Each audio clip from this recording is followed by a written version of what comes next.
All right, how's everybody doing today? It has been one hell of a week already.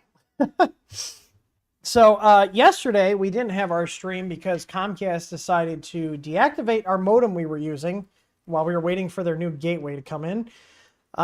So I had to go to the actual Xfinity store and wait over an hour just for them to hand me a modem so I can come home and activate it. So that was fun. I wish I was joking, but dear God, like I have not dealt with a company more incompetent than Comcast.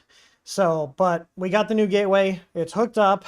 The reason we're not using our own modem anymore is because the only way they were able to give us a new promotion is if we used their gateway, which I'm not a fan of, but we put it in bridge mode and it's working now. So hopefully we'll be good. So far everything's been up really well and working. I do have my new, I just zipped my coat up, but I do have my new Edge of Tech shirt that I got. I also have the Edge of Desk decal at the corner of my desk here. And then I do have a Hot Makes decal, which I don't know where I'm going to put. So I did order these. I think he threw this one in for me, but I ordered the Edge of Desk and the two shirts.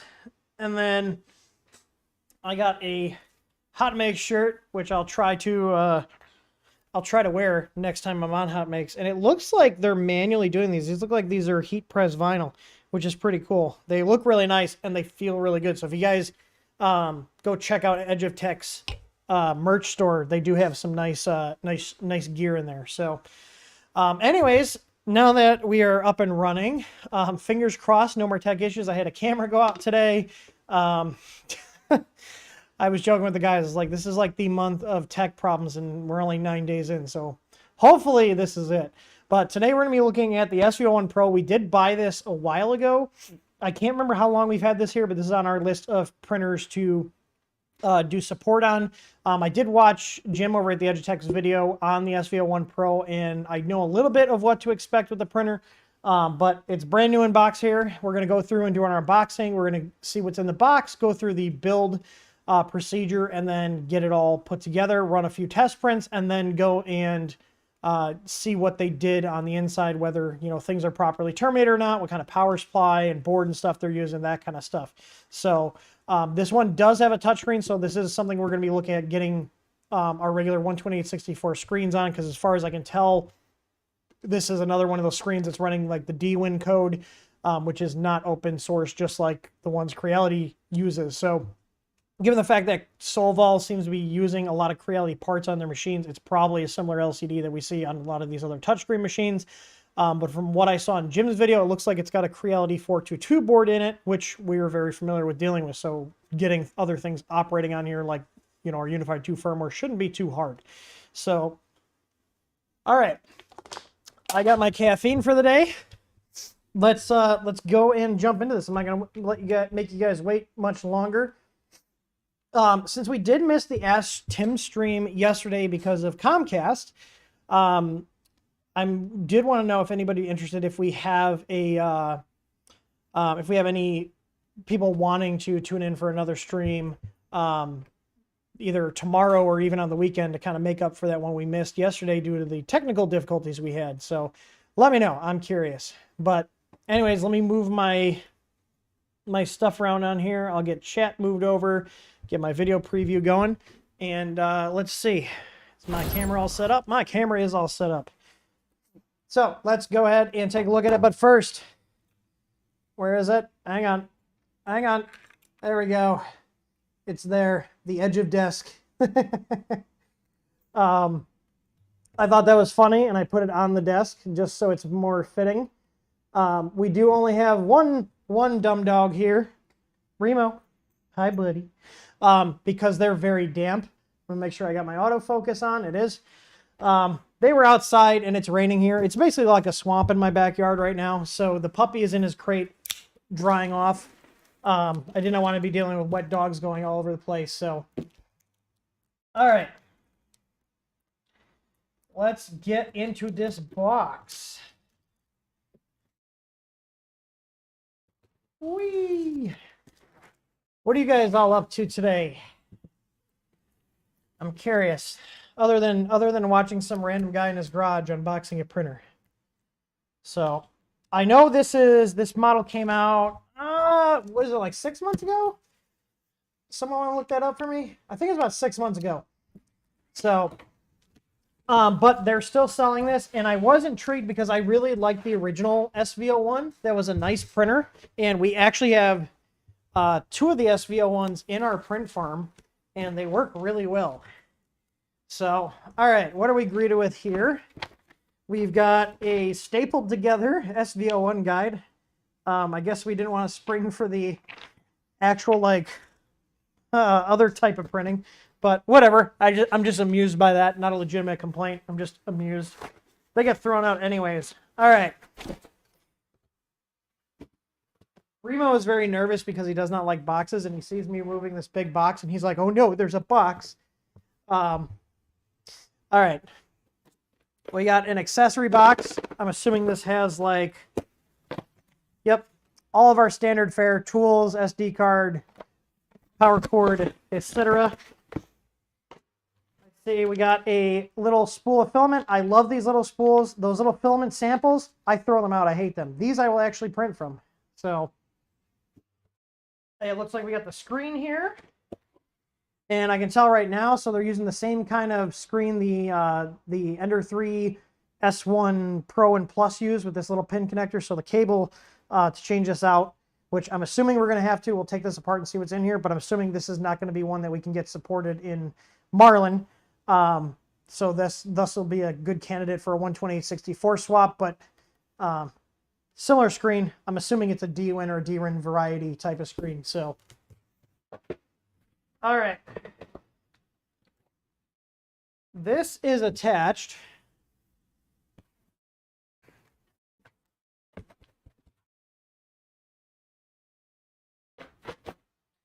Got a spool holder with a filament sensor here. You can see that. There we go. Come on, autofocus. You can do it. Yeah. This seems like the exact same. Yeah, I'm looking at my Ender 3 S1. This is the same exact spool holder that's on the Ender 3 S1, which is fine. It works. All right. Oh, we already got a bed wheel coming off. So let's move this out of the way. Let me grab the wheel that came off for the manual leveling. So this does have a CR touch on it, which, again, I'll take a BL touch or a CR touch over no bed leveling. But you guys know what my favorite is. All right. Let's get all settled in here for the build. How's that? So we did lose a wheel. It looks like it came off the front here. There are yellow springs under the bed, the same Creality springs we're used to seeing. This looks like it's going to be another kind of bolt on the top frame thing here. I'm just going to try to make sure that this cable isn't, like, twisted. Looks like we're good now. Looks like it's going to slide into the top extrusion. What was the last printer? Oh, it was another Sovol we did, the SV06. Same kind of thing where this slides in and they're machined out. So before we go any further, let's go ahead and look at the installation guide and see what the directions are. So they actually have a single page install guide here. This looks like a fairly quick build. I did not know that there was a fairly quick build. It's been a little while since I watched Jim's video. But it looks like we're going to put 4 M5x45 bolts in on the left and right to attach the gantry. We're going to put the filament holder on, snap the screen in place, and just make sure all the wires are connected. Set our voltage. Do they tell us to set the voltage on the power supply? I'm looking here. Yes, they do.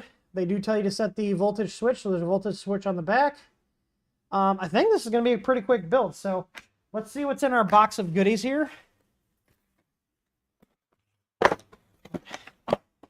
All right, we got a power cord, standard fare. How many of you guys have boxes of these cords laying around? I do. If anybody needs any cords, let us know. Actually, I think there's still some on our website. I went through and cleaned out my bin, and I took all the new ones, and there's just like I think it's like $2 on our site. There's these. If you guys need these power cords for your computers or printers, I have so many of them. So there are some on our site if you guys want to stock up. If for some reason you're a nerd and you don't have a bunch of them already, I feel like either people I know on here either have a ton of them or they don't have any. I'm one of the people that has literally a whole box of them. So snips, we got a spare nozzle and a little needle. I like these little needles. We actually sell these in our nozzle cleaning kit. We got some extrusion caps here. I'm assuming these go on the bottom of the gantry. They're not even mentioned on here. I would assume they're for the bottom of the gantry here. That's what these are. These are like little extrusion clips. So I'm assuming those will go on the bottom. I don't see anywhere else they would go. So I'm going to put these on the bottom. We've got the bolts here. So our M5x45 bolts. And then our little Allen key wrench assortment. I would assume we're probably going to use this largest Allen key here for the bolts. And around 20 pairs of snips. I have so many snips. But you know what? They're so cheap that they snap. They're basically disposable in my opinion. And I'm actually going through and using our snips for the most part. Because these I get, I don't know, maybe a couple months out of them. Or if I try to cut a wire, I've had these literally break off. So be careful when you're using these. They're good for filament, but if you try to use them for anything other than filament, it's definitely a potential hazard. So, all right. So we're actually not going to need any of these. I'm going to leave these in the bag. And we're just going to jump in and start putting this together. The first step it said is to bolt the upright on. So we're going to lift this up. Now, when I took this out earlier, if you notice, I kind of twisted this around because I noticed that this cord had like a twist in it. You want to be mindful of that because if you don't, what could end up happening is the cord's going to get bunched up. You want it to kind of naturally go where it wants to because all these wires have like a memory to them for their bend. All right. So we've got dual Z motors here. I'm assuming these are probably being driven in parallel. I'm moving the gantry up so I can actually get to the proper location. Oh, this is kind of nice. They machined out the bottom of these. So these actually just sit on here, which makes assembly a lot easier because now I can just take the screws and put them in. So we got a little connector down here. We'll go over the connector. So let me put these bolts in.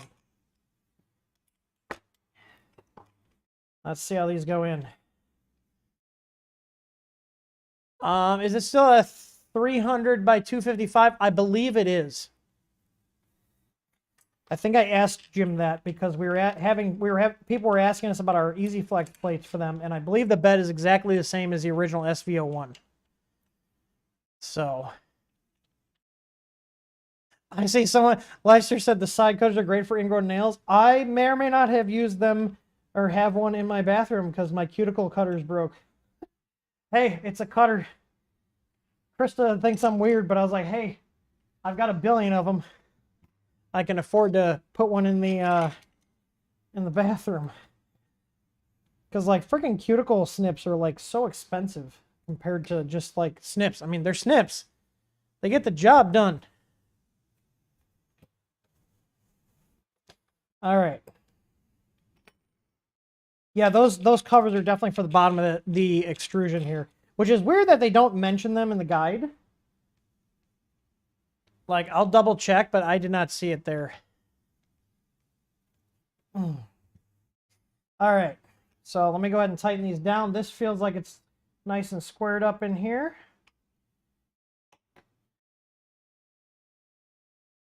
Oh, it faked me out. I thought it was getting ready to be bottomed out so I can tighten it up, but it still had a little bit to go. I think that was the lock washer that was giving me that false sense of it being all the way into the other extrusion. All right. And if I recall correctly, I think Jim from the Edutech really liked this printer. So.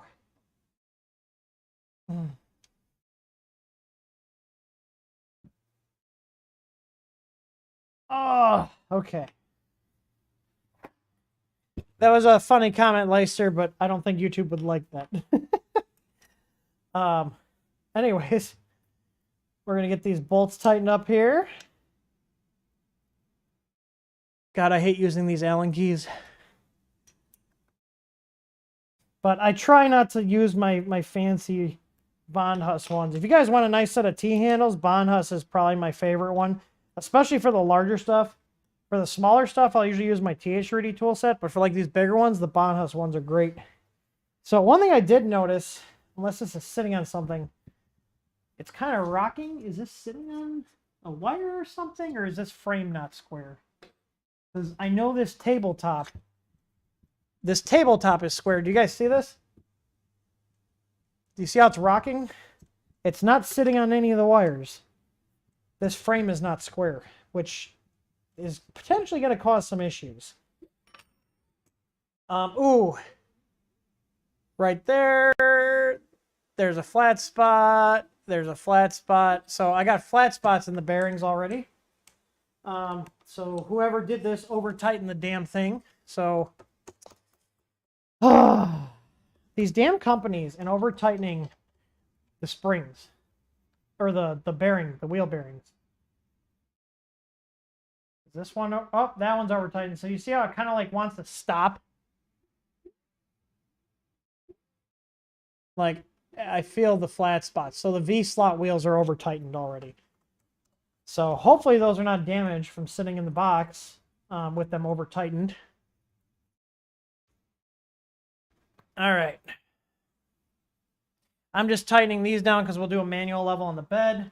I'm going to assume it's going to use the CR Touch for leveling because I do not see a Z end stop on here, which is fine. That's how you normally do it. Now this here, do you guys see this? This is not good. So I'm going to have to like loosen up the bolts on the frame and see if I can get this to sit flat because I know this desk is perfectly flat. Do you guys see how much this is rocking? So whoever assembled this at the factory, the bottom frame here, did not do a very good job. So I'm going to loosen these back up. And I'm going to see if when I loosen these up, if it changes how square it is. I don't think it is. I usually, if the frame is like this, I've had these on Enders too from Creality where whoever built it at the factory did not properly like square it up. They just kind of slapped it together. Yeah, those are loose now. It's still rocky.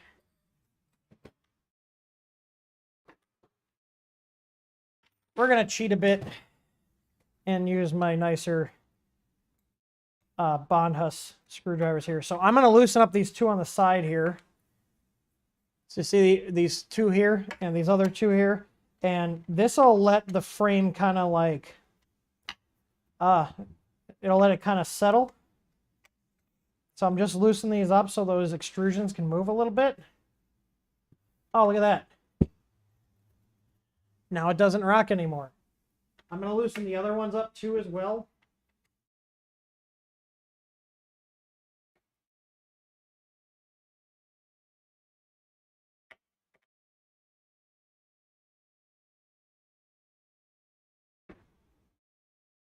And this will just let everything kind of fall into place, and then we're going to tighten it all back up.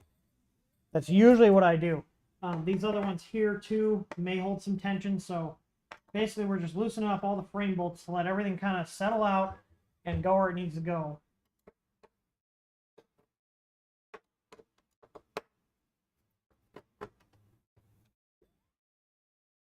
All right, so how I'm going to tighten these up is I'm going to do the side ones here.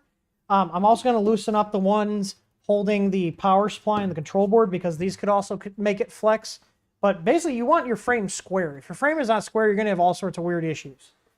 You know, a lot of times we'll see people, you know, like they're adding an easy ABL under their system, and they're like, well, the mesh isn't working right, and what ends up happening is there's a physical issue with the printer, like the frame not being actually squared, and that's preventing it from working correctly. So I'm just looking to see how they have this one attached. This one's just a couple of tiny little bolts, so I don't think that one's going to need to be loosened up. But I'm going to tighten the main frame ones up. So these two here on the front one.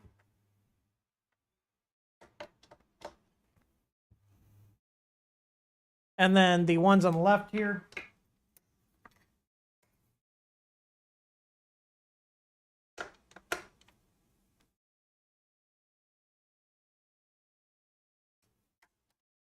And then the other rear ones. And then once these are done, I'm going to tighten up the upright here.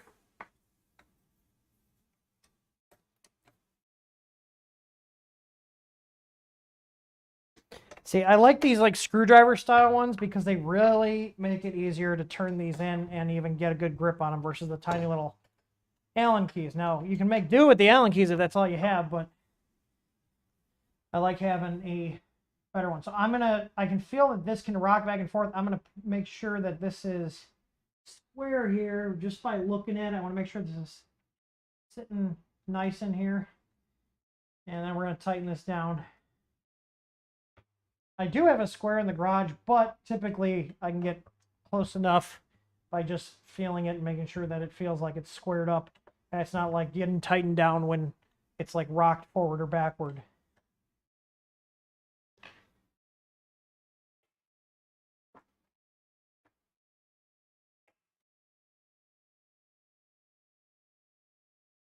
All right. Now we're going to tighten the one for the bed back down and make sure this is straight.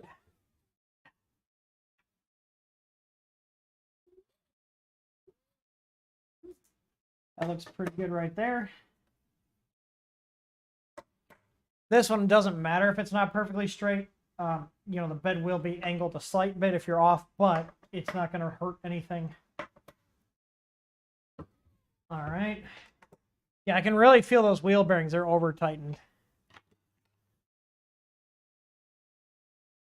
Are solid bed mounts always a good idea for a machine with ABL? I think so. Basically, if I have auto bed leveling on a printer, I always have solid bed mounts because the whole point of the ABL is to not have to level the bed.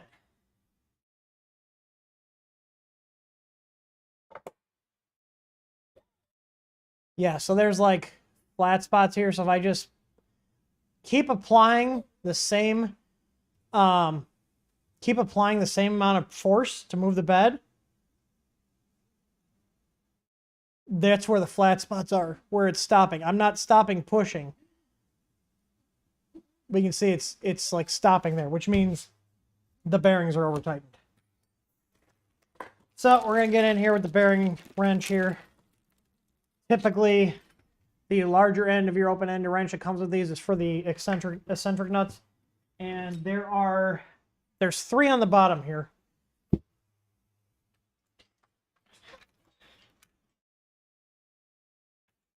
So if we look, there's 1 there on the right, and then there's 2 more on the left. So I'm going to go ahead and adjust these and see if I can get this to not have those flat spots anymore because whoever worked on this and assembled this over-tightened them. So this is kind of nice. There's a little opening here so you actually get your hand in. I like that.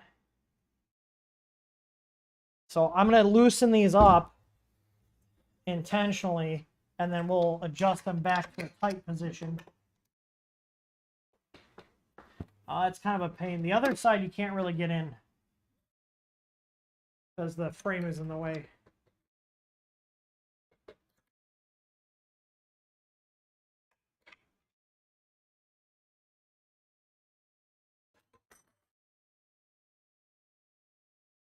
So a little bit of a flat spot feeling there. I'm going to raise the bed up a bit.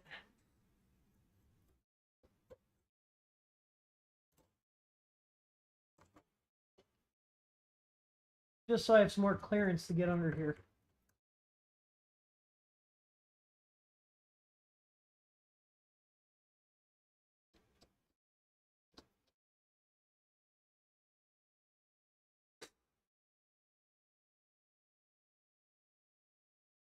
All right.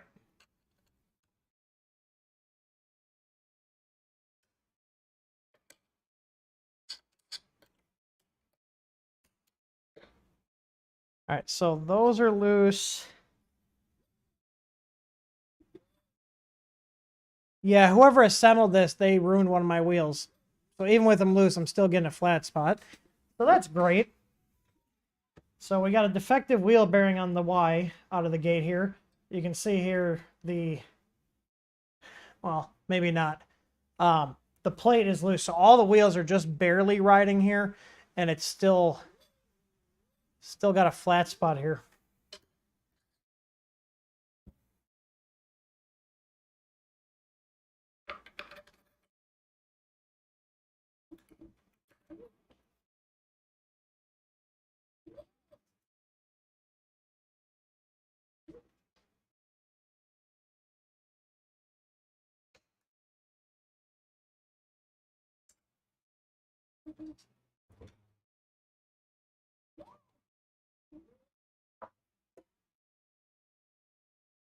That one's really tight still.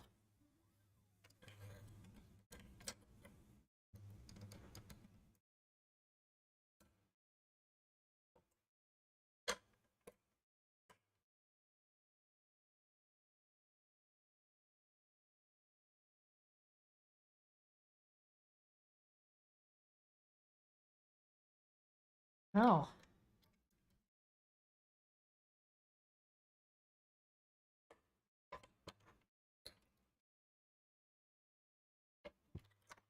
Like trying to get this front wheel to loosen up a little bit.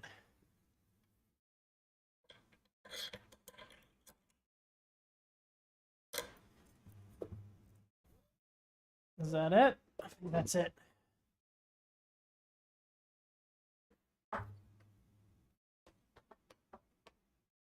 God, this bed is such a pain. Okay. Instead of sitting here trying to struggle with this damn thing, I'm going to take the bed off. Because this is not easy to get to these wheels. I feel like the SVO1 had less crap in the way.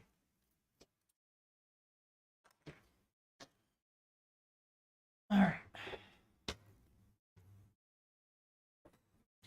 Oh, it's going to be so much easier. Okay.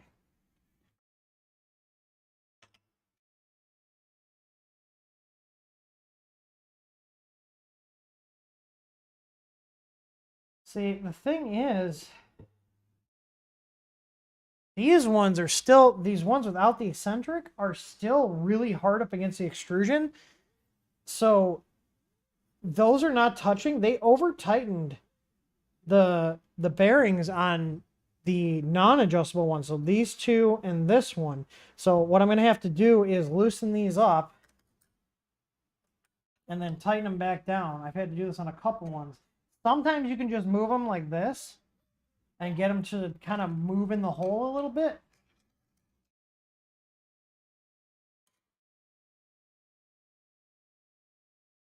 Because the whole bolt is turning, but the holes are bigger than the bolt. So you do have some play inside there. I'm still feeling that flat spot.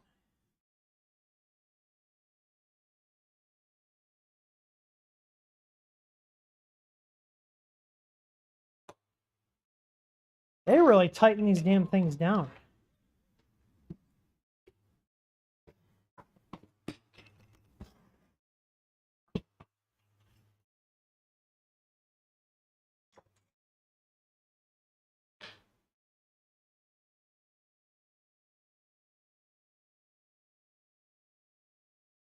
Jesus.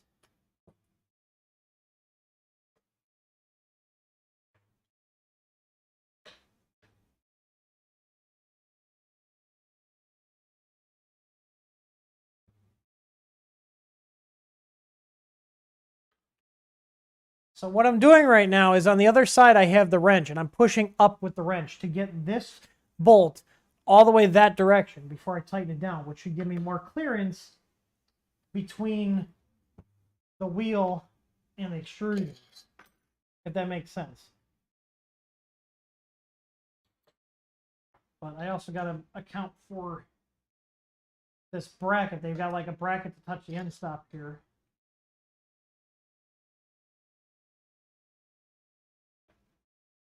All right, let me make sure it still hits the end stop. It does. All right. Now I got to adjust these other two here. So this one and that one. Because whoever put these on, they're too far inward, and I want to tighten them down so they're outward.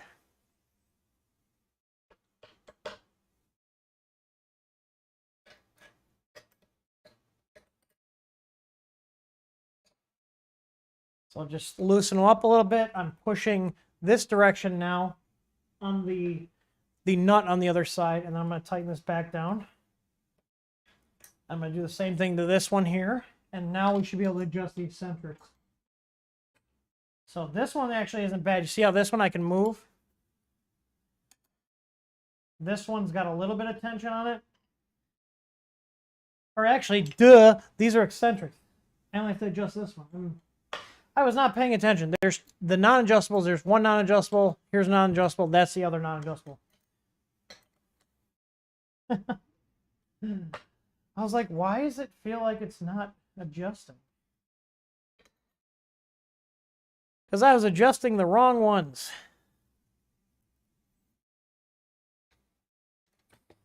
All right. And this one's still really tight. Even though the eccentrics are adjusted so they're not riding on it right now. This is the other non-adjustable one. So there's 3 non-adjustable V slots on here. There's 2 here, 1, 2, and then there's 1 in the middle here, and then these all have eccentrics. So I think it's about as good as I'm going to get it. So let me adjust these and see. It feels better, but there's still, I can still feel like a flat spot.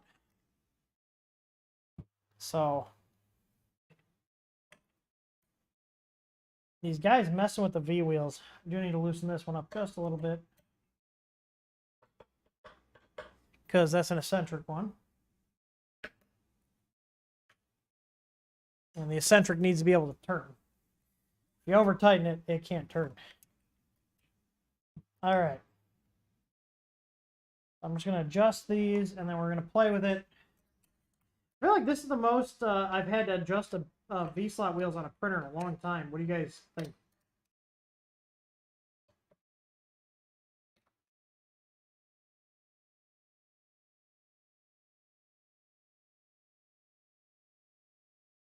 There's definitely a bad wheel in here, though. I can still feel it. Maybe it'll break in. In my experience, if you have one that's bad out of the box, it's probably going to be bad. So that's annoying. I mean, we carry the wheels for this, but it's like, this is a brand new printer. Like, we like not have the main motion system be all messed up. So it feels better, but there's still definitely a bad bearing somewhere. So I think it just being in the box for a while with it over tightened screwed it up. This is why you guys should check all this stuff, because if you have one that's over tightened, it's going to cause damage down the road, and then you're going to have to replace the V-slot wheels. And I'm not even going to try to contact Sovol, because I've had this sitting in the box for, I don't know, I think I bought it like 6 months ago. I bought this before we did the SV06. We did the SV06 just because it was so popular. I figured why not, but this one still had to get done. We bought it. All right. We're going to see how it prints.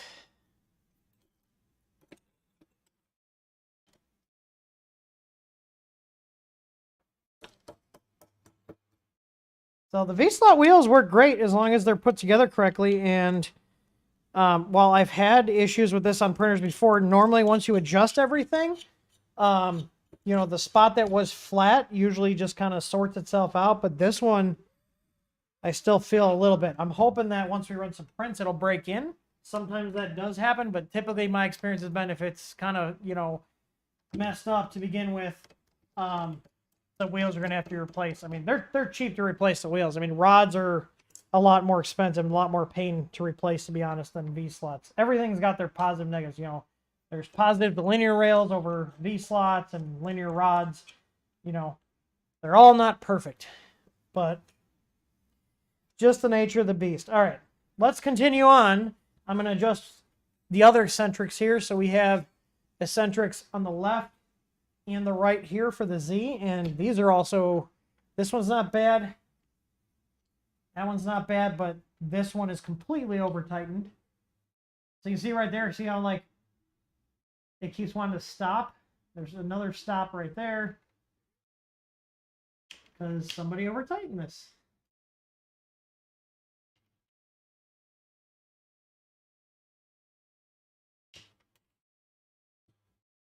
I usually want to adjust this till it's like loose and I can spin it, but I can't even spin it. Man.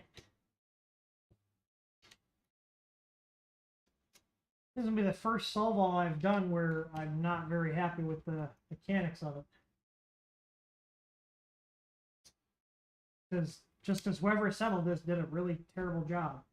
So you see how like I can get it to slip now, but it's taking a lot of force. So I'm gonna go and adjust these again, because basically these, depending on where they're tightened down, they could be further down or further up.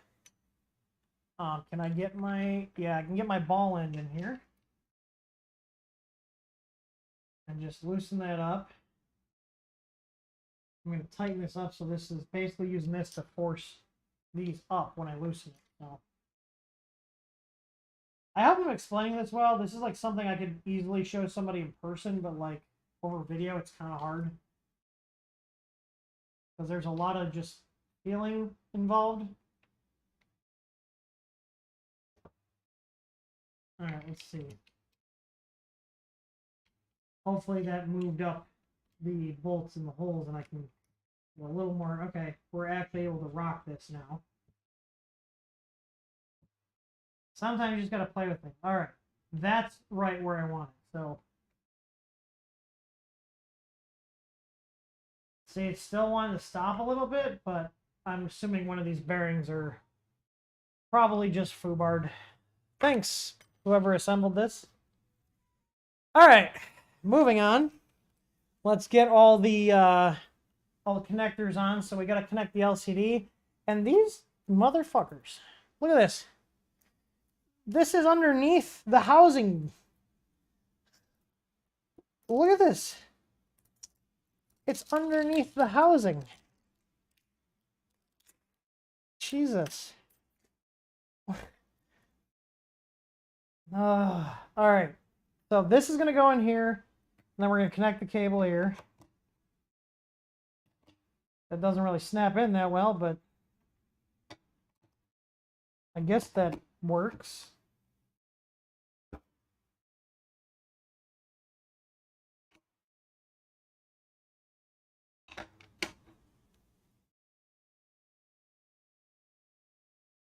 Kind of janky. Can I tighten these down? No. That is a really weird mount.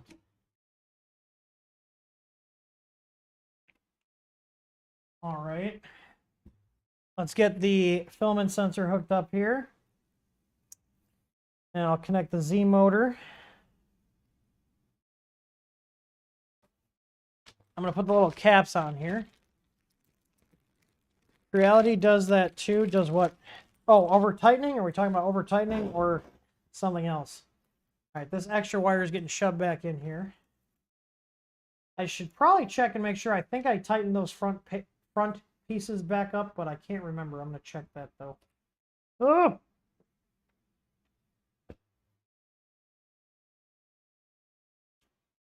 Yeah, these are the only two exposed parts I see where these covers would fit. So I'm going to assume they go on here. Maybe somebody forgot to put them in.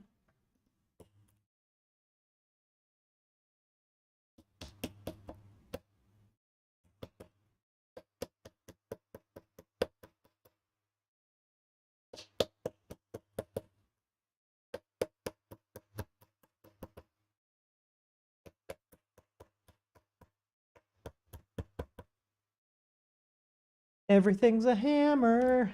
Everything's a hammer. There we go. That is a nice touch because then you're not cutting yourself on the exposed corners. All right, one more Z motor connection. And we got one more cap for the bottom, and then we'll put the spool holder on and set our voltage and get it all powered up. So the screen just fell off when I tilted it up. All right.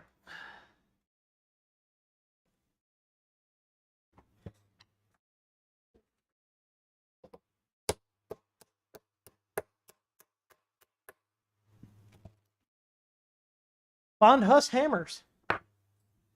I hear Klein makes good hammers too. All right, put the screen back on. Get our spool holder and the filament sensor hooked up.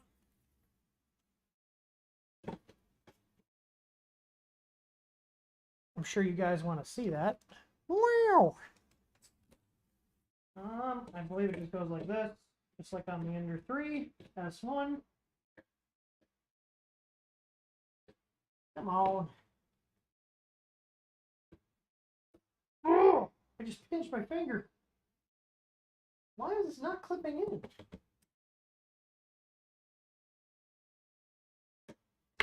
There we go. It took way more force than I was expecting to have to put onto it. All right. Let's set our power switch. I do not... This is even more reason for me to get rid of this. Look at, like, this. Like, it comes off of here, like, with basically no force. Because these are not, like, the retention clips that Creality uses for these. The Ender 3v2 has a similar,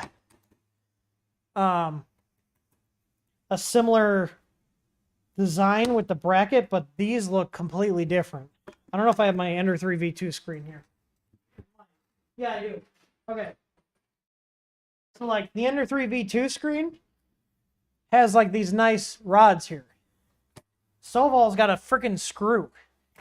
I think this might be the same bracket the V3v2 uses. Let's see. Could be wrong. I think it would fit if the extrusion wasn't in the way. But yeah, you see the Ender 3v2? Has these nice little plugs here. This guy, it's just a screw. Whatever, we're going to be getting rid of this anyways. I'll deal with it for now. It just feels really cheap. Like, even for the Chinese printer standards. Okay. So, the guide here has the same single sheet installation guide.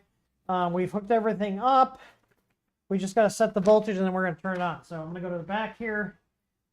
Oops, before I forget, I want to make sure I tighten these up. I can't remember if I did. I did not. When we were getting the frame squared up. The funny thing is, you can tell that they're using Creality parts on here because this is the same belt tensioner that's on the Ender 3S1, and it says C on here for Creality, right on the front. And I think this is the same tensioner for the X, which I do like these tensioners, don't get me wrong. I'm just pointing out that they're reused from the Creality stuff. All right, voltage. We are set to 230 right now. I'm going to reach in here, put it to 115. I can't tell if that's a mean well or not. I'm going to assume at this point it's probably not a mean well. I could be wrong. We're going to open it up after we do a test print. But given the fact that all these companies are cheaping out and putting in copy clone power supplies again, I'm probably going to assume that this also has a clone power supply. So, but for the price, again, we got to weigh our pros and cons here. Where is the power input on this? Is it on the other side? It is on the other side. Okay. Will my cord reach? Barely. Oh no. Hang on. I got an outlet on the back of the table here. Let me plug it in there. Usually the power cord is on the right side of the printer.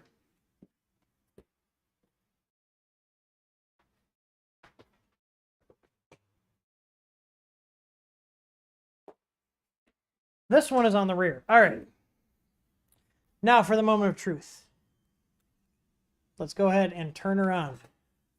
It took longer to adjust the wheels than it did to build the actual printer. Let's see. I just turned the power switch on. I hear the CR Touch making noise. All right. So I'm going to put the SD card in they include. And since they gave us an actual spool, I'm going to use the spool. Oh, they have a night and day mode. Wow. Still doesn't make me like it anymore. It does look pretty.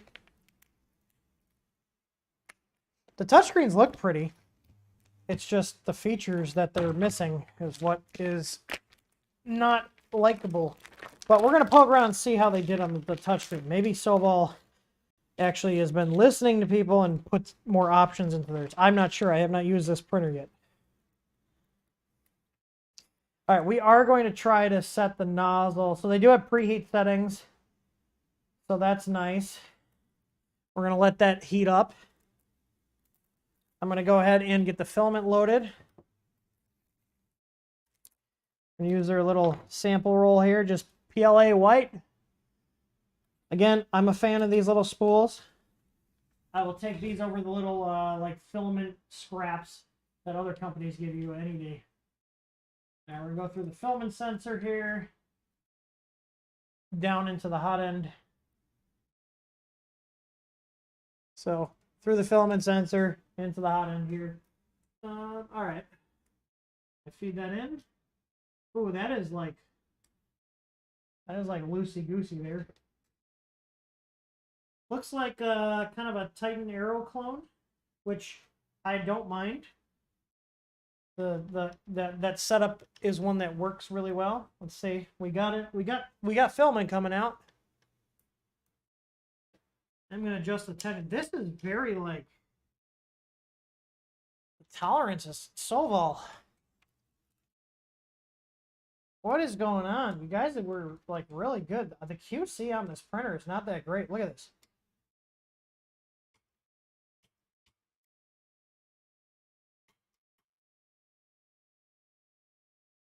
Like, that's your tension adjustment. This is all loose in here too.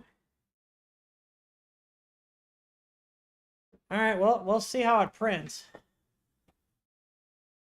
Yeah, the noobs do like the color screens. And that's fine, no shame in that, but once you get used to using a real printer with the 12864 so you can mess with things, that's something that you're gonna grow to hate. All right, so the bed is heating up. We're at 46 already. I am going to see what they recommend for the first setup. So like if we're gonna have to set a Z offset, I'm assuming we will. I mean, it has auto bed leveling, you're gonna have a Z offset. So there's just a quick rundown here on the interface. Just how to set fan speeds and all the other stuff. So bed leveling, it says click leveling. Okay. It says auto home, please wait 4 minutes.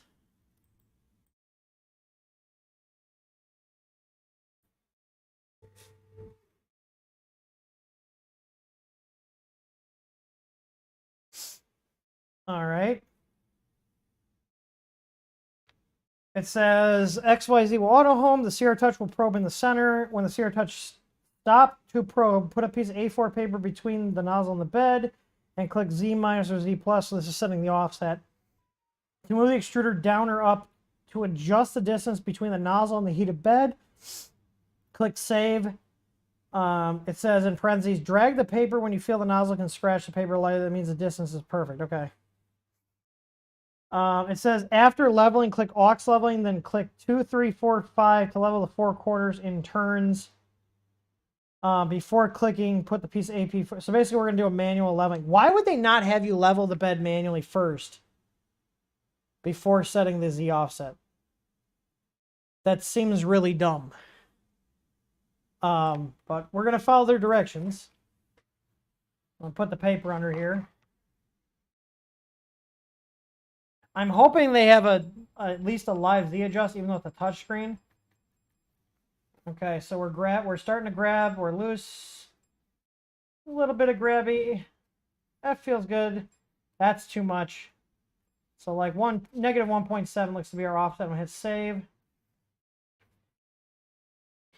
And then we're gonna do aux leveling. So it's still doing BL touchy, CR touchy things.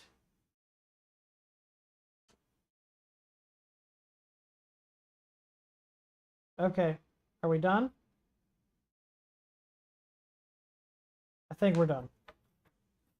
All right, I'm gonna hit aux leveling and click 2. It says go to 2, so this should be the front left. So this is manual leveling. So I'm just gonna manually level. So at least I have this.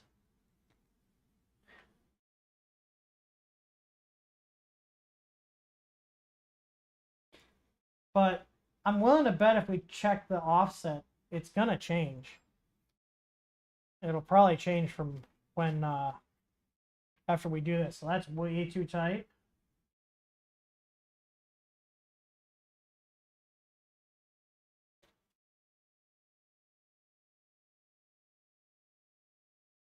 Way too tight.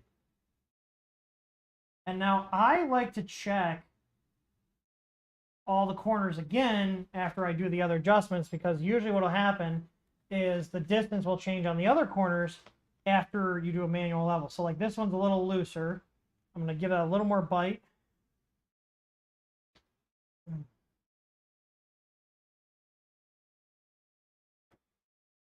It never hurts to do it a couple times.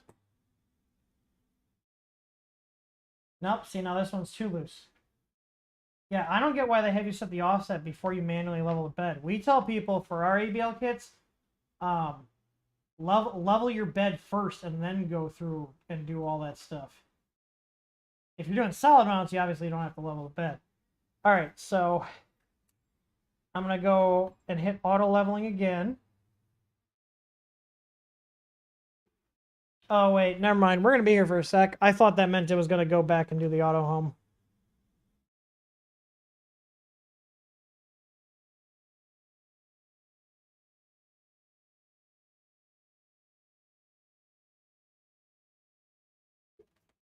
Okay, well, we're waiting for this to probe. How's everybody doing today?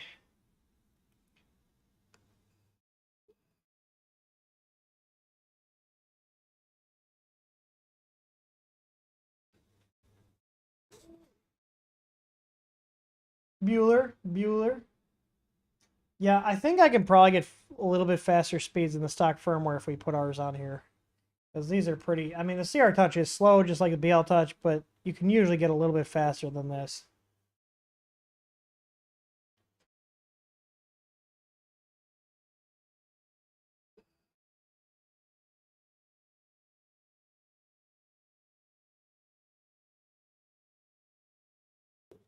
How's the stream going?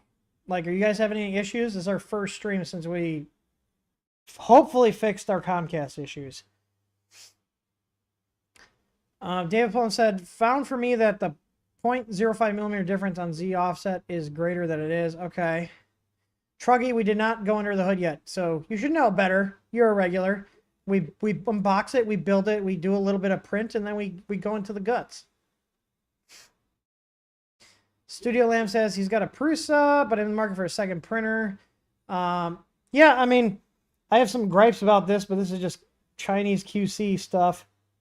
We'll see how it is. I did some adjustments. So if you go back, you'll see all the eccentric nuts adjustments that I did is stuff you're going to want to do on any printer.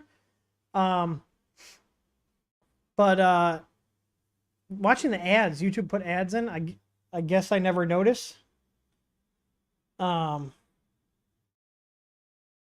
All right, so I'm going to check the Z offset again. So I think if I go back out and I hit leveling again, I think it'll, yeah, so it's going to auto home now. I want to see where my offset is after doing the leveling, because I believe it'll change, or it'll be slightly off.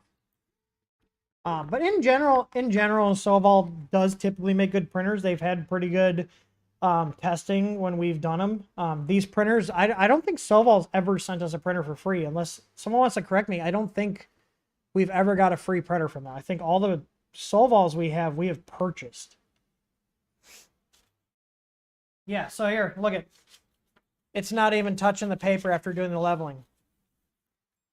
The order of directions is very important. So, yeah, we had to go down 0.15.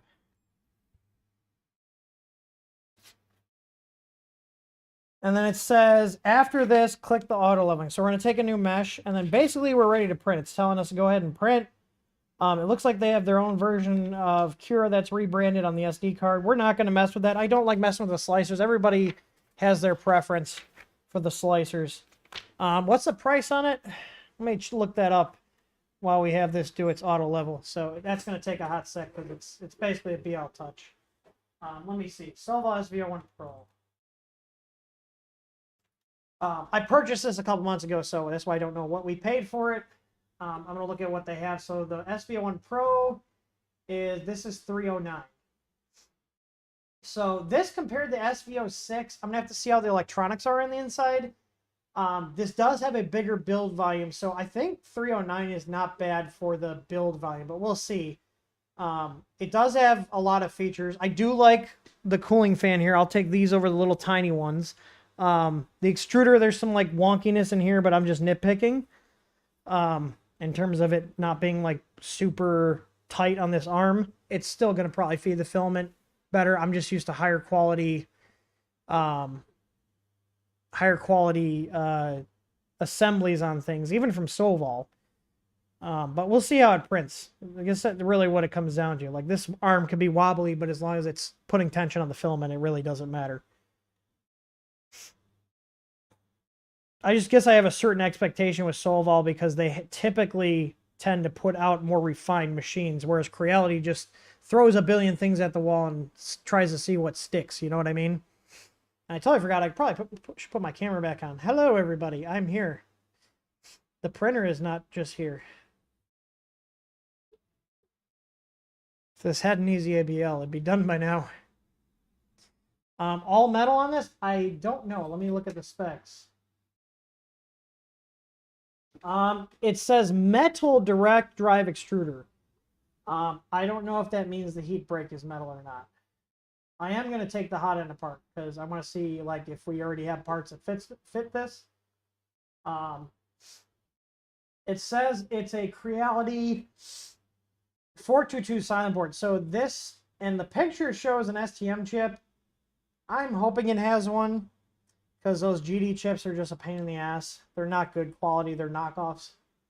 But it says it's a Creality 422 board with a 2208. So that means it's probably the same board that comes with the Ender 3 V2. So at this point, we've done all the stuff. I'm just going to hit save again. There we go. It gives us like a little beep. Why is it homing? I just hit save. That's all I did was hit save. Does it home every time you hit save for the Z offset?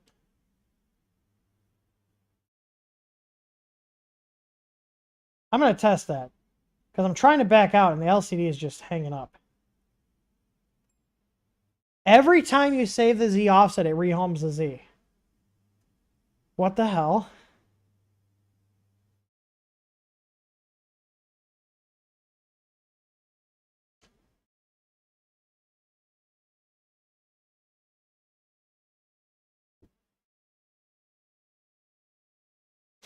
Okay, can I get out of here? I can't. All right, so we're preheated.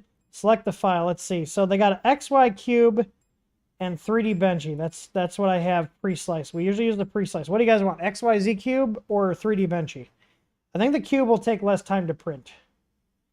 But the Benchy's a Benchy. What do you guys want? You guys let me know. It's homesick. That's actually a pretty good one. Benchy or cube? Come on.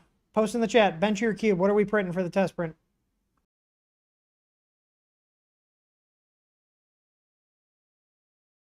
Do, do, do, do, do, do, do. Truggy says, if you like the SV06, it sounds like a plus model's on the way. Sovol is jumping on the plus/max bus. Oh, dear God.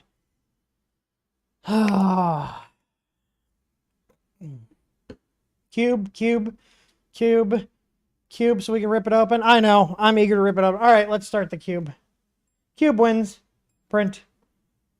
And we're going to see what it does. I mean, the screen is like... Okay, so this gives me hope. So if I'm... So it's on the printing here. So here's the screen. It does look this washed out in person. The screen does not look good. Like, it's very...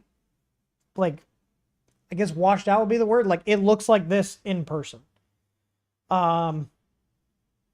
So, but if I press this, I do have the Z adjustment here. And I'm curious to know, if I hit save while it's printing, is it going to home again? Or did they... did they change it? I'm curious to know if that will adjust in real time. So we have a feed rate adjustment here. I think. It's not doing anything. This is not very responsive.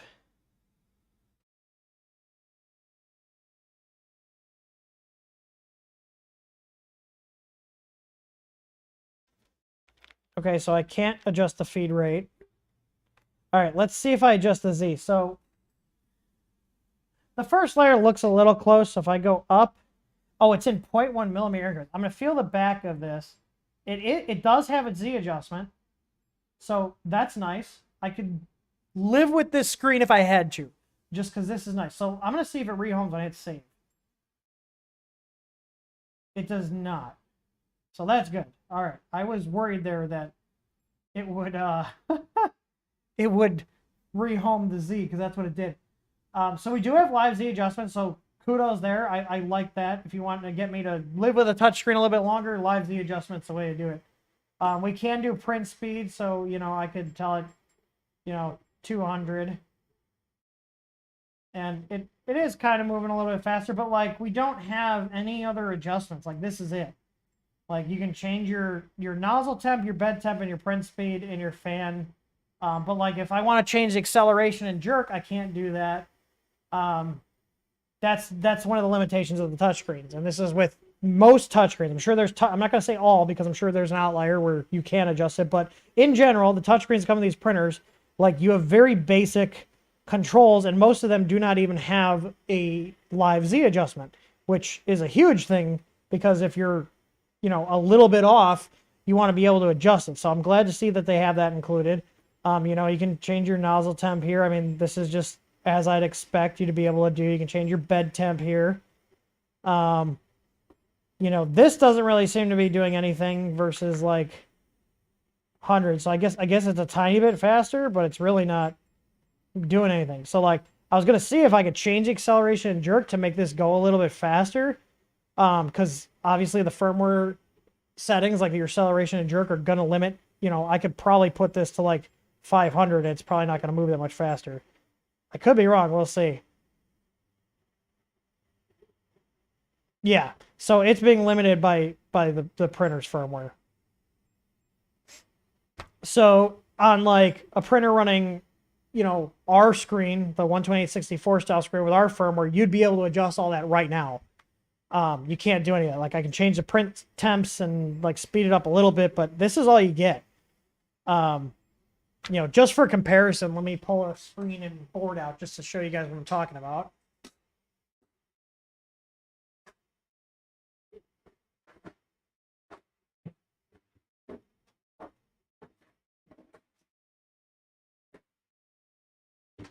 I had a Creality screen sitting on my desk somewhere. Where did it go?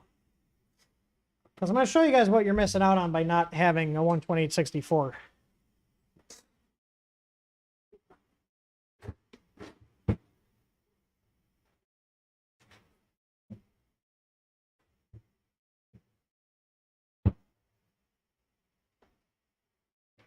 All right, 128/64 screen. Doesn't look as pretty as the one that's on here, but it does more. And I'll show you that right now. So let me just, this board should have firmware on it. If not, I can flash it really quick.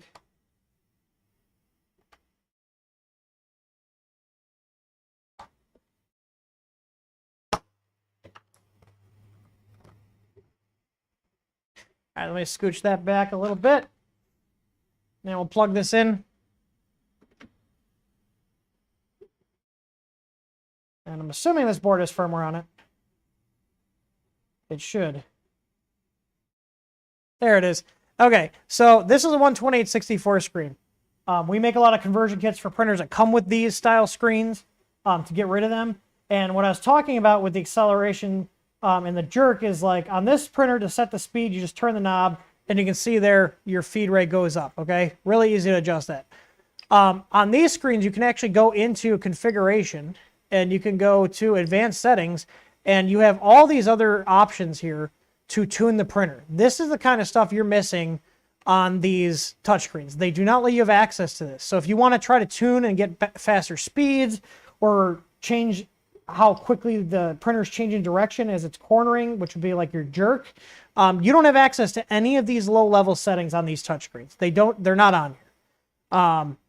You know, the one thing that we have, if you have these screens on your printers with our firmware, if you double-click, you just press a button twice, and this is the baby stepping. So it's literally this easy to adjust your Z, and you press it to get out of it. Other stuff that you're not going to have with these is if you go to the configuration and you go to advanced settings, there's a temperature setting in here. You can actually run what's called a PID tune, which is how your hot end regulates the temperature, and this will do it right on the LCD. Most of the printers, even if you have hooked up over USB, don't even have it available over G-code. So like this is what I'm talking about, that you don't get with these screens. It's not just a marketing gimmick to try to sell you screens. Like we don't really make much on the screen kits, to be honest, but this is the reason why we do these screen kits, is because you have more control over the printer. Like here, steps per millimeter. If I put a different extruder on, I can just change it right here on my LCD screen. You know, I don't have to even touch the firmware if I want to or not. It's all right here. All these settings are hidden from you with the touchscreens. And because they do not provide the source code for these, like you can't add them unless you're going to reverse engineer the firmware, if that makes sense. So why am I getting all these random numbers to my phone? Let me see. Hang on one second.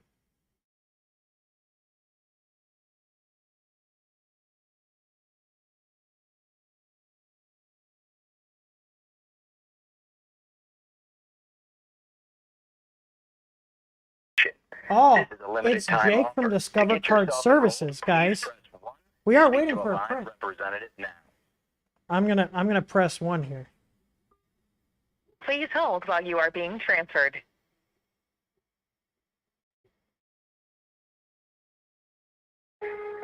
Your call is very important to us. Please stay on the line and you'll be transferred This is to the for next available sure agent. an Indian scammer. For sure. Remember, he said it was Jake. I'm gonna ask for Jake, because that's who the voice message said. I want to talk to Jake. He sounded like a good guy. And we got to kill time while this print runs anyway, so.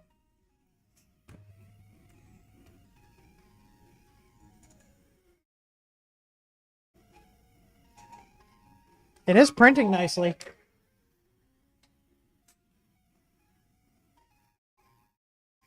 I really want Jake to pick up.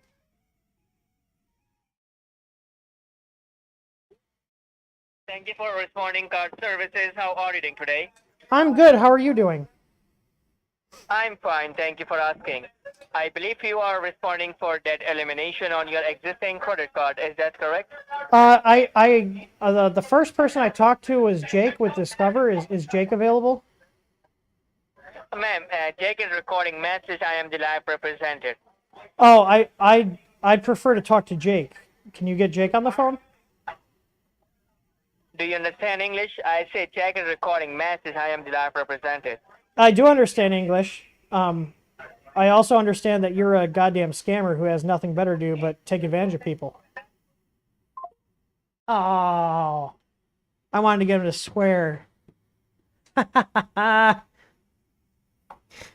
Maybe they'll call back. This is printing really slow. These firmware settings are very, very conservative.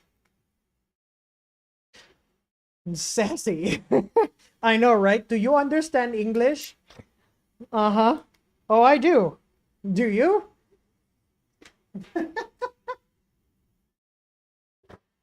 I'm wondering, because I do like messing with the scam callers, and I have my computer set up downstairs with a voice changer and everything, and able to route the calls. My man said, do you speak English? I know, right? Oh, man. I'm wondering if anybody would want to, like, watch me screw with them on my personal channel. I'll screw them if they call during a stream. Absolutely. Especially right now. Since we're literally just waiting for this to print.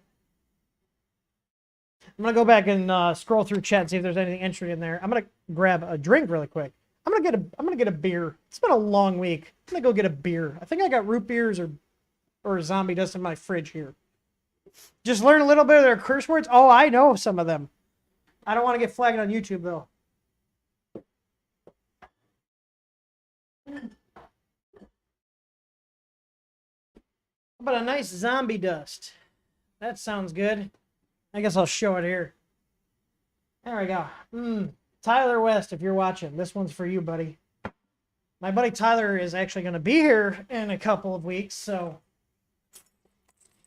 I'm definitely going to have to drink some zombie dust with him. And I'm going to open this with my Lightburn keychain. Lightburnstore.com. I don't know if that's actually their website. I was making fun of Linus. LTC Store.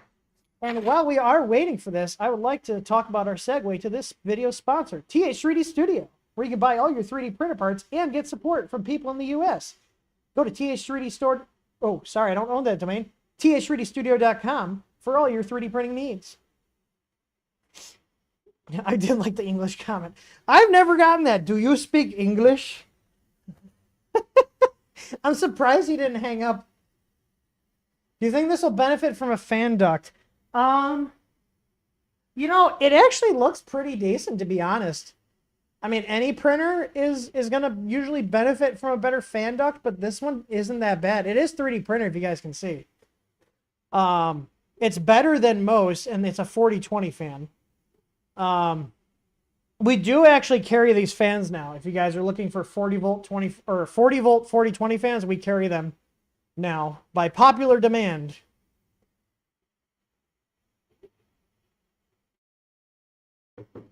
Will this work with Octoprint? Yeah, you can hook Octoprint up to this. Which reminds me, next week I should be putting the new Octoprint kits live for the pre-order, like I was talking about a couple weeks ago. We finished all the case design and all the testing, and I'm ready to go with them. Now we're gonna order a bunch of boards and get some kits going. This is like really slow. Like, even if let me see, we're at 52%. This is at 150% feed rate. So I'm gonna set it to 500. I don't think it's gonna speed up much. Yeah, it's definitely limited in firmware. They really don't want you printing fast with this, at least out of the box, but we can change that with our firmware. All right, what else is live chatting about? That poor little GD chip. Oh. Yeah, that's another thing. Even though I'm not a Clipper person myself, the 128/64 screens do work with Clipper. Whereas the stock touchscreens, good luck. Losing time for a screen kit? Yeah, that was honestly my... before I used it, I was talking to Jim, and that was one of the things I said, that this looks like it would probably be a good candidate for a screen conversion kit, which we're really good at doing that now.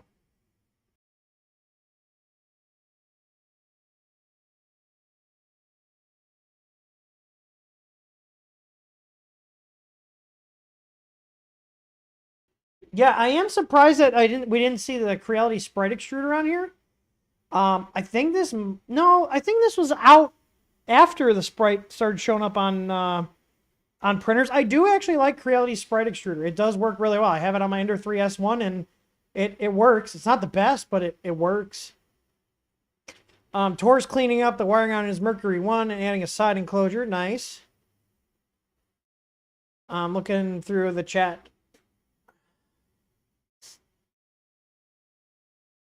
We on Discord with a bunch of my friends, we were screwing with scammers the other day for we had this guy on the phone for 2 hours. I had like an old lady voice changer on, and he got so pissed off when I was like, yeah, I'm getting bored of messing with him. I have a virtual machine set up just for the scammers that has checkpoints, so basically they can demolish it all they want, and then I right click and go back to the checkpoint, and all their hard work is undone. He got very upset because Ethel forgot her password for her banking login. Yeah, I don't see any other chat. You guys are very slow on chat today. I feel like we get a lot of viewers during the day live streams, but we don't get a ton of engagement. And I know you guys are not all just sitting here watching this thing print a cube. I can't believe this is going so slow, though. I'm going to put the print speed to... Oh, can I go to... Oh, you can only go to 999 as the max. It's at 999 for the feed rate. It's not really doing much. They really have this limited in the firmware. I mean, it's going a little bit faster on the straights there, but Oh man.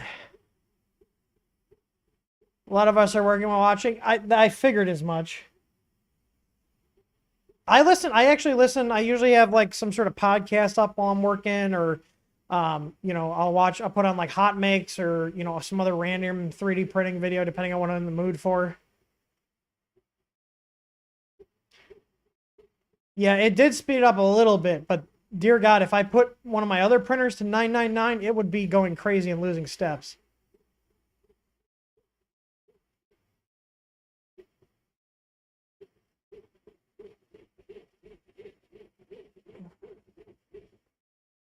Red Light's listening to me in his crane. Oh yeah, you still working at the scrapyard there, bud?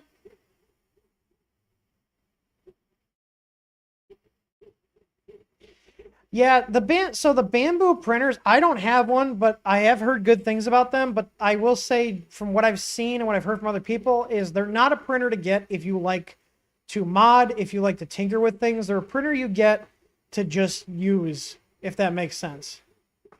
Do you know what I mean? I'm not saying they're bad. I'm just saying it's not something I personally am interested in, because I don't mind working on the printers and getting them set up exactly how I want. There's different markets. They're kind of in a weird price point and target where like there's Ultimaker. Ultimaker is a good one. They're $1,000 plus printers. They're not the best, they're not the worst, but they do work. That's kind of what it is. But yeah, like the thing that worries me about Bamboo, and it worries me about any other company, I've talked about this when we see printers with like the Ender 3S1 where it's got the ribbon cable going to the hot end. Proprietary stuff is going to be harder to maintain and replace down the road. It's going to be harder to upgrade. And in general, as a consumer, when I'm purchasing things, I'm looking at repairability. It's why I don't buy Apple products, and I'm probably going to stop buying Samsung products soon because they're following Apple in the footsteps of screwing over the consumers trying to repair their own stuff. But I like to be able to repair my own devices, whether, it's repairing with OEM parts, repairing with aftermarket parts, or, hey, something broke and there's a better, an upgraded replacement part. Maybe I want to go with the upgraded replacement part instead of OEM. I want to have that flexibility, whereas Bamboo, as far as it is right now, you got to buy all the stuff from them. And I don't know if we'll ever see much third-party support from them. Truggy says, one company ever create a hot end for the Bamboo that you can change the nozzle on. Yeah, that's the other thing. Like, their stuff is all one piece. What are 3D experiments in Sit and Fly saying?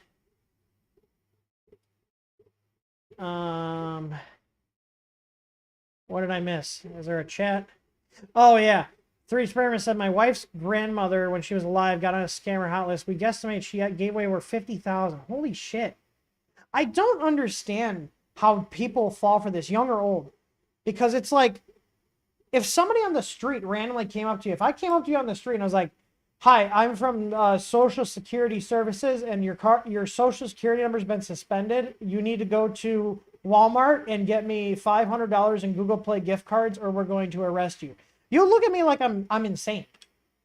Like, any of these agencies, if they actually want something from you, they're going to send you letters, like certified letters in the mail, or send an actual law enforcement person to serve you documents. They're not going to call you, and they're certainly as hell not going to have an Indian call center calling you. Like, I don't get it. Like, I really don't get it. Like, it just seems like a big lack of common sense. My parents are older and they know better. I'm pretty sure my mom's one of the people that messes with the scammers when they call, too.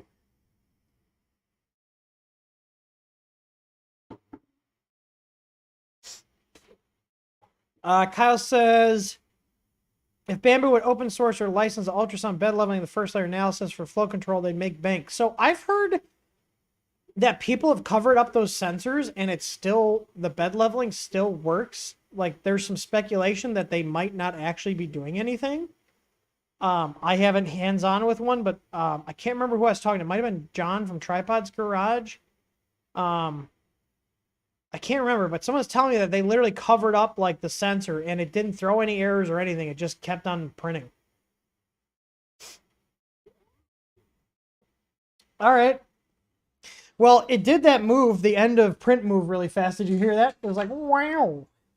All right, let's see. This is a weird ass cube. I'm not a fan of this. This is definitely gonna have to go.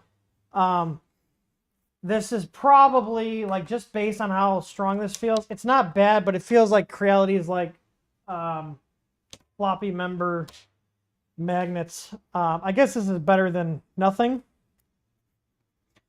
It's not a flex plate. I guess a sheet would be more aptly named. That's another thing is like you can feel the poles on the magnet. You gotta get them lined up. Well, this actually comes off pretty well. Some of the Creality ones like this, they stick too well and you can't get the damn thing off. All right. So print quality wise, this actually looks pretty good. I was a little worried that we might see issues because of the bearings that had like the floppy or the flat spots in them, but this actually does look pretty good. You know, and the speed was turned up a lot, but it actually wasn't printing that fast. So print quality wise looks great. Like I would be happy with this. I think this might even be a 0.3 layer height looking at it. Hard to tell, but this is their slice file. So print quality looks fine. It's I don't got any complaints. It printed and it printed well. So like for a stock printer, not bad. Oh no, I should probably take the filament off here before I start messing with it and turning it around, because we're about to get all up in its guts. I know that's what you guys are here. I'm still surprised that like not many channels actually go into the guts of the printer. Just like, oh yeah, look at it prints, and that's it. Click my affiliate link. You know, that's like what most of the channels are. Like, hey, look at it printed. But I didn't actually do any like detailed analysis or look inside to see like what kind of stuff they did internally, like with how well it's built or what board it's running, what processor it has, or you know, I don't get that. Like if most people, do most people just not care? Maybe I'm an outlier. I don't know. All right. So let's get in here. We got two housings here. We're gonna take both off. Which one should we take off first? The power supply one or the control, the like electronics control box one? What do you guys want? Which side do you want me to open first?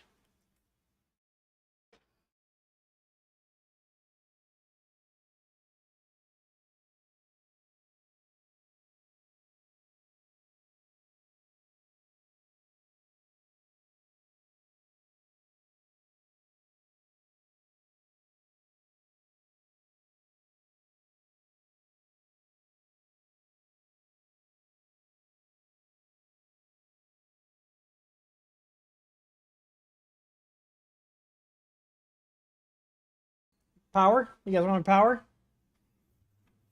All right. I'm impatient, and Nadav had the first, or not Nadav, Jonathan. Power wins. We're going. I know there's a stream delay, but we're gonna open both at some point. All right, that's a very long screw. They really tighten these damn things down.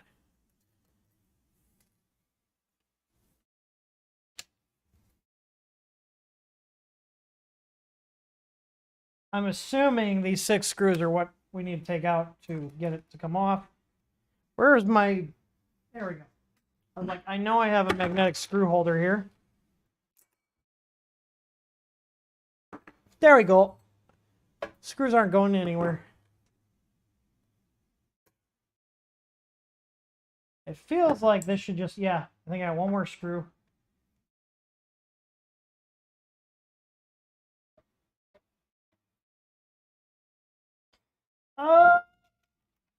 Yeah, it's a Creality knockoff. Shocker.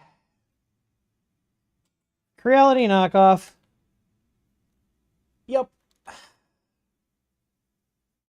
They do have 2 grounding wires. It looks like this is going, yep, they got a grounding wire to the chassis here.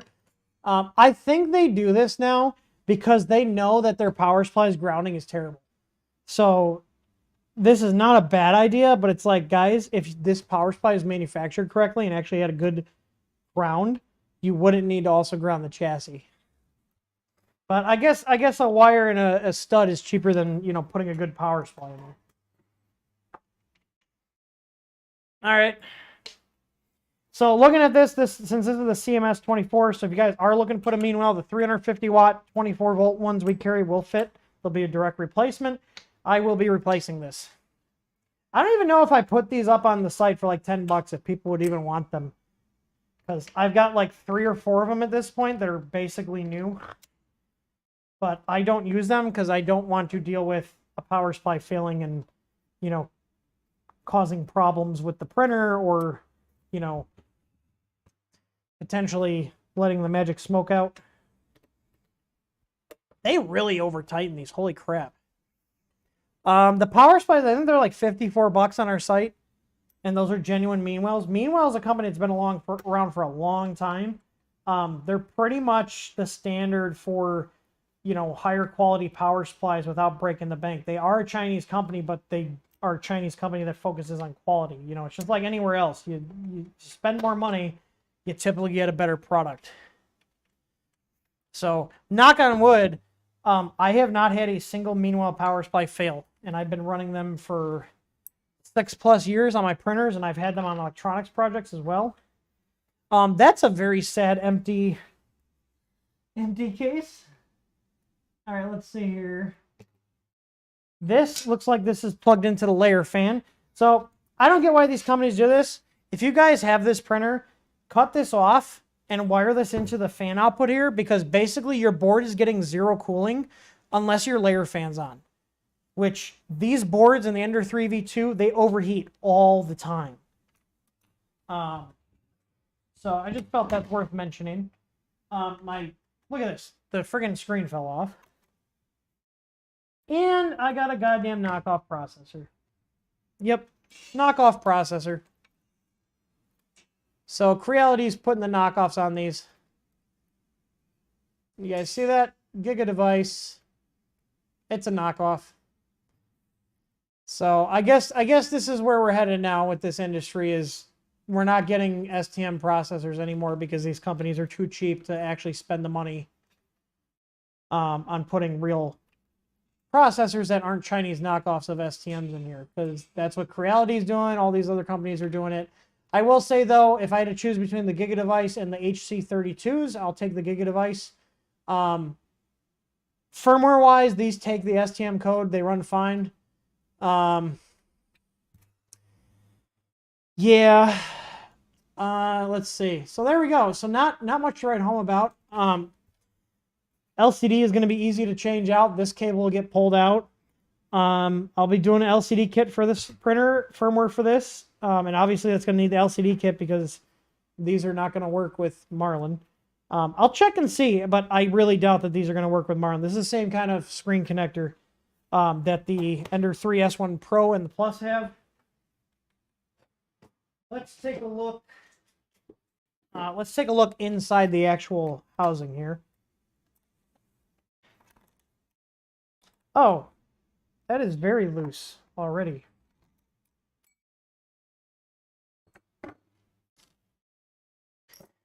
So all in all, like, aside, my main complaint here that I had with my particular model, and this is not going to mean that yours will have it, is like the V-slot wheels were way over tightened. To be fair, I've had this on many other printers as well, where that's just a person who assembled this one I got, over tightened the V-slot wheels. In terms of the tension adjustment, it's a very common thing. It's still annoying as hell, but it's still a very common thing. So I just want to point that out. This is not exclusive to this printer model. Yeah, what does this look like? I think this is a D-Win. This looks like a D-Win type screen. So you got your SD slot for updating, which obviously you have to like pop this out of here to get access to it. This looks like a D-Win panel. D-Win is what Creality likes to use, and given that Sovol uses Creality parts, I'm willing to bet that they just source this from there. Yep, nothing. I mean, this is what I expected, a D-Win style panel. I don't know if this is a D-Win. I do see here DMG 4827. This looks like D-Win's QC sticker though. And I can't see underneath. I can't see underneath here to see what chip's under here.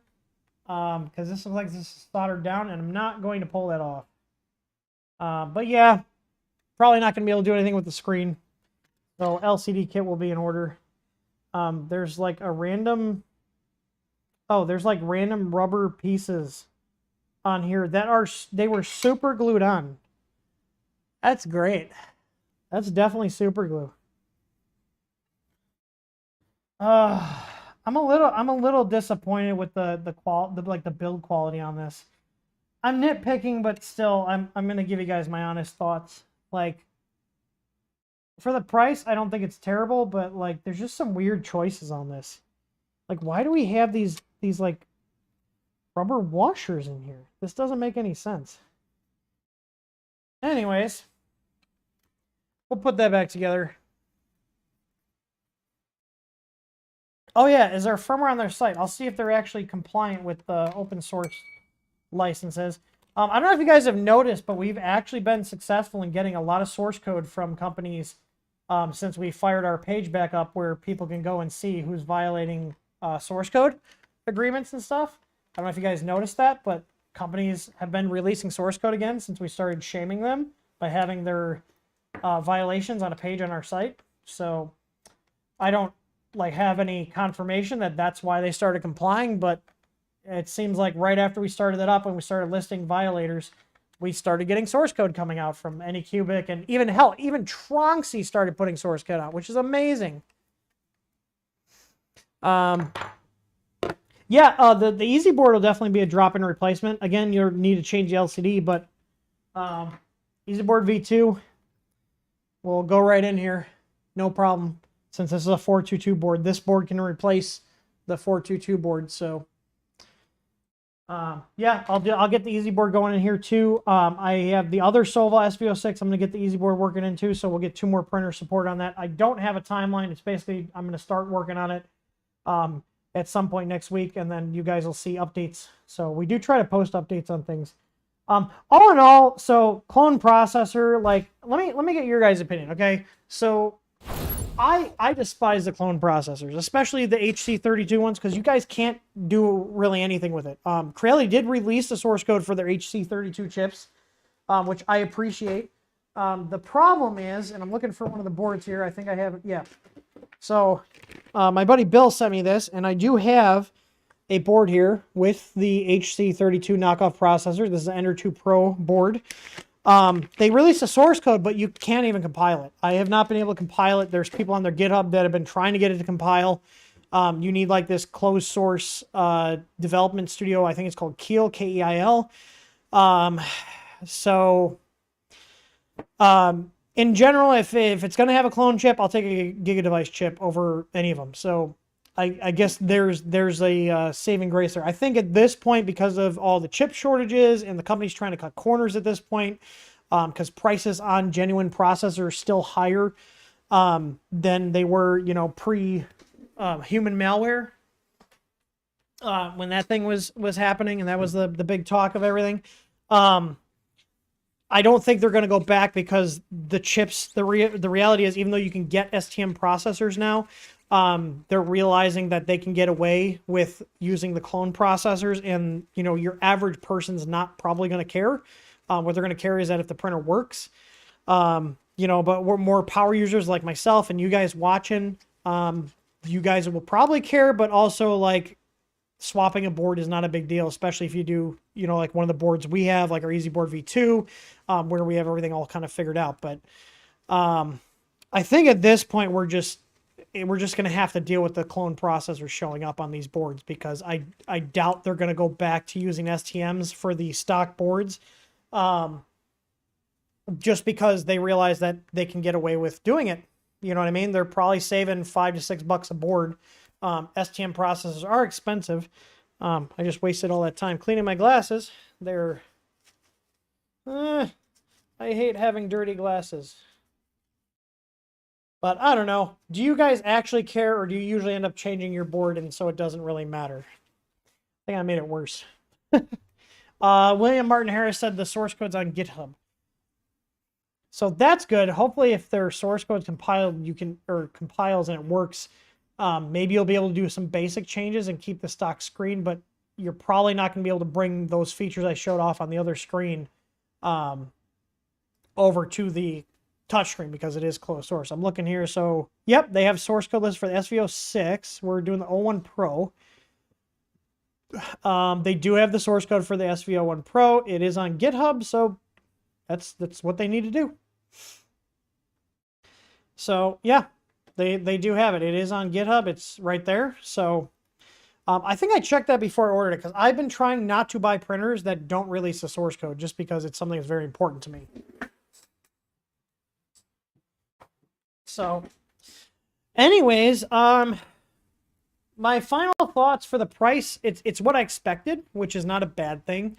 Would I be, well, I mean, I did buy this. I'm not upset that I paid, the $300 something for it. I definitely got it around that price. I just looked up my thing. I think I paid $309 shipped. If I was buying this for a printer for my, personal use, I think I'd be okay with having spent $300 for the build volume and what it comes with.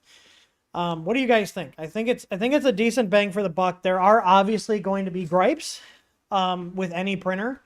My gripes will be different from somebody else's gripes. The other thing I'm going to check is I'm going to see if they tin the wires. I'm going to assume that they tin the wires because that's what all these Chinese companies do. They tin the power wires, and it is a legitimate concern. It's a fire hazard. We've actually almost had... typically, we will go through and check all of our printers to make sure that we've removed all the tinned ends. And there was one printer in our print farm that it got overlooked, and we almost had a fire in the print farm because of the goddamn tin wires. The terminal was smoking.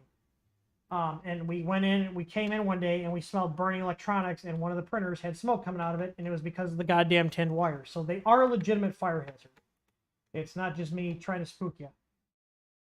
Yep, tinned wires. Wires are tinned. So I'm assuming if the bed wires are tinned, the main power wires are going to be tinned.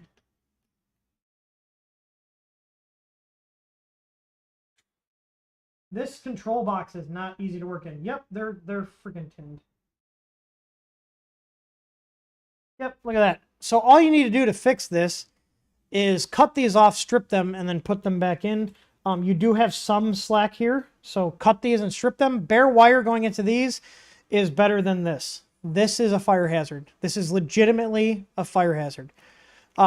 If you want the best way to terminate them, go to our shop and pick up a set of crimp ferrules.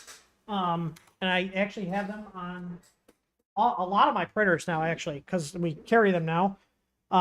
So these are crimp ferrules. This is my testing power supply. It's just a little 12-volt, 2-amp power supply. But anyways, this is what a crimp ferrule is.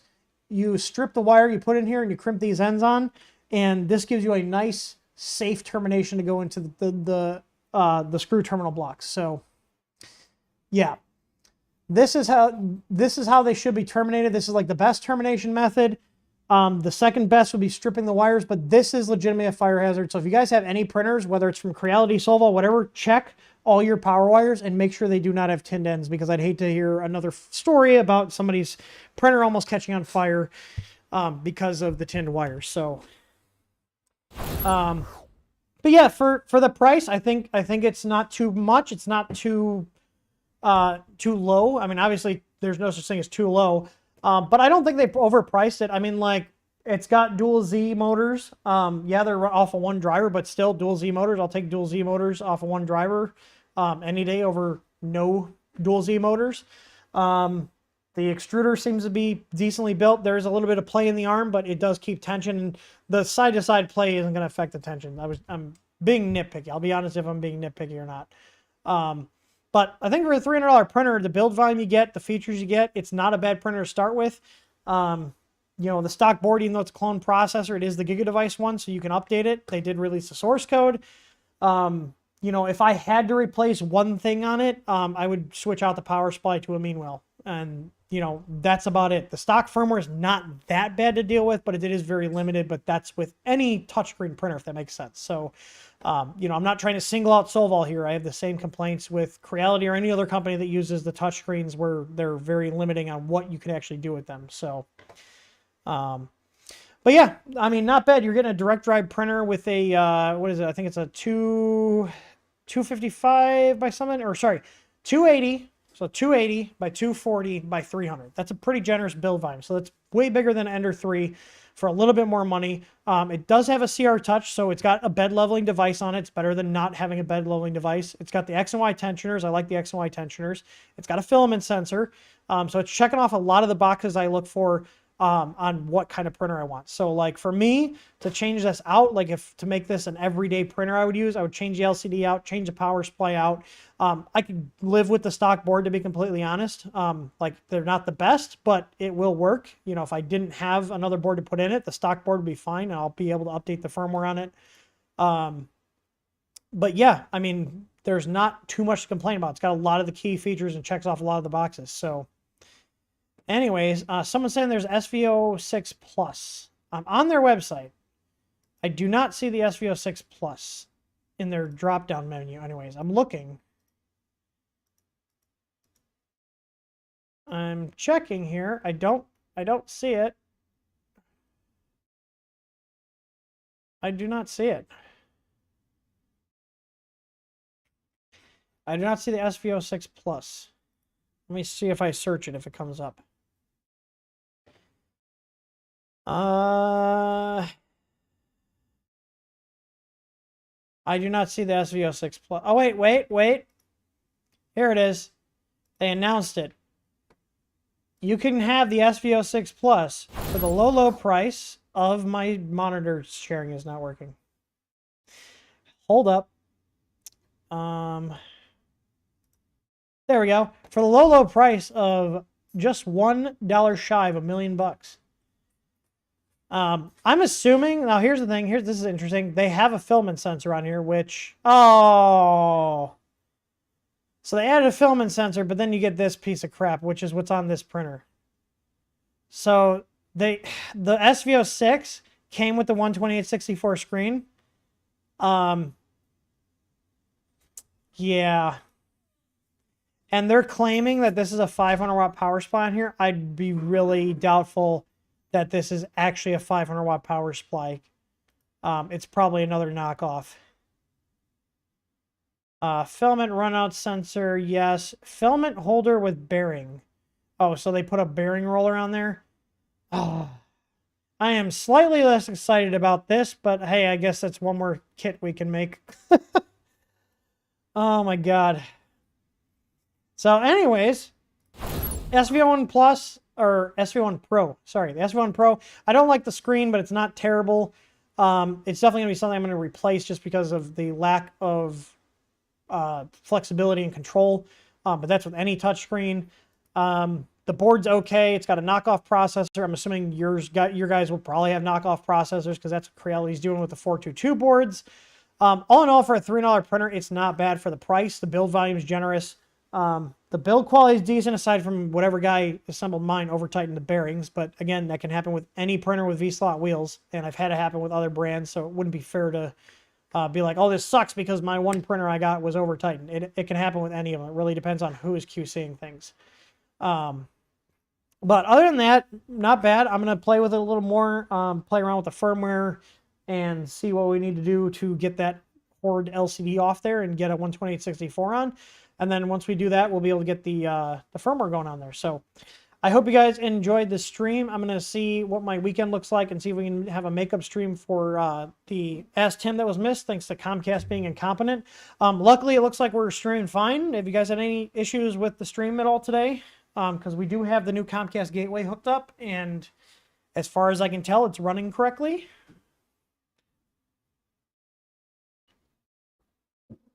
Bueller.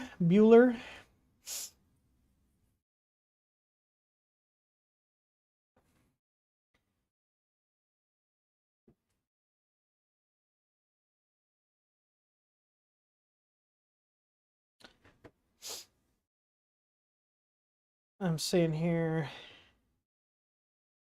Built by Devs asking about the Sprite Extruder Ender 2 Pro. I was wondering if your 4 to 5 pin adapter would work. I believe that comes with just a 4 pin, so yes, it should. All right, it's been solid. Good. I'm glad to know that that the connection's working. So, anyways, I will see you guys on the next stream. I hope you guys had fun. Thanks for watching, and as always, happy printing. And if you guys want to support us and what we do here, go to th3dstudio.com and get some filament or parts for your printer. We carry tons of stuff. If you're not sure what to buy, send us a message. We can help you. And with that, I will see you guys on the next one. Have a good weekend if I don't talk to you guys before then.